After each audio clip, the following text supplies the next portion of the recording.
champion, Max Holloway.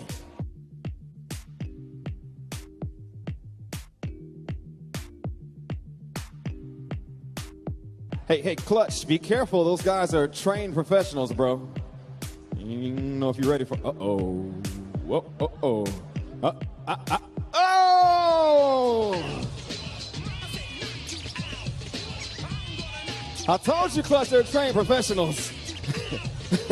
Red Nation UFC returns this Saturday. Grab your tickets today at our Toyota Center box office or at toyotacenter.com.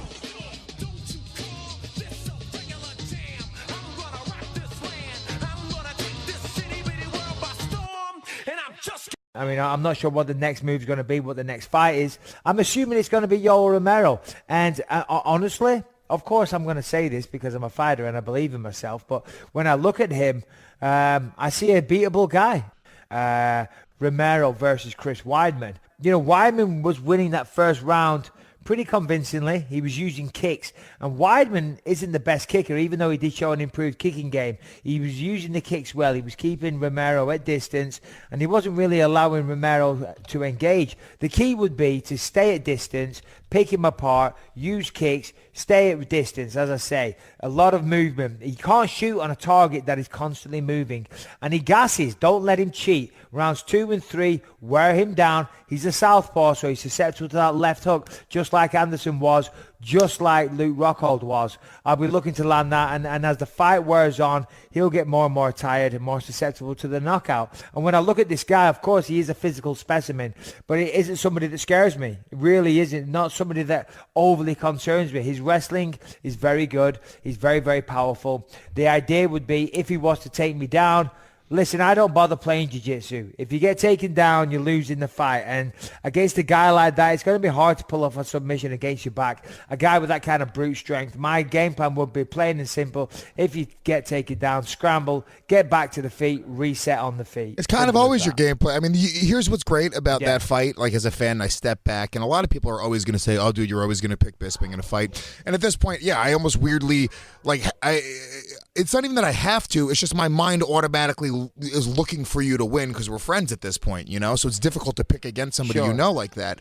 But just from a stylistic standpoint, you don't have to come up with a special game plan. That's what you do. You're the guy that if you get taken down, you pop back up. You're a son of a bitch to take to the ground and hold down on the ground. You're a guy who has cardio for days. You're a guy who gasses other men out and works the other guys and ends up beating them in the later rounds because they gas and can't handle the pace that you put on. The exact disadvantages that Romero has going into the fight are all of your strengths. And the truth is, the only advantage that he has is the grappling advantage. And to be honest with you, I mean, you've had a grappling disadvantage in probably 75%, 80% of your UFC fights on paper. You know what I'm saying? When you look at it, and you were able to handle every one of those guys in the past. So there's no part of this that makes me think it's an unwinnable fight at all. Sure, and a big thing that I think I have is the speed advantage as well. He is more powerful. I mean, you can just take one look at his physique and look at my physique. You can see he's going to be the more powerful guy, and he has the grappling credentials. How do you negate that? You've got to expect at some point that you're going to get taken down. So when and if I train for Romero, I'll start, like I have done in some camps in the past, with a very, very good grappler on top of me. The fight will start with me on my back, and I will have to fight to my feet just to be able to then start implementing my own game plan. And I'll start every single round like that, and I'll get back to my feet within 30 seconds, and then I'll start going. And if I get taken down, boom, do that again. You know, and I'll be doing that against high-level black belts that can punish me or submit me. Yeah. So I can get back to my feet and then start working my game plan. And, if you're taking people down and they get back up, it's absolutely demoralizing. I've done it myself, and, I'm not saying I'm not saying I wouldn't shoot a takedown. I probably wouldn't shoot a takedown. But it's good to keep people guessing. And as guys are getting tired, they're really, really easy to take down. So, I mean, if the fight was to get to round 3, 4, 5, and he was tired, and he does have finishes in those rounds, in round 3, So I'm not completely discrediting this guy.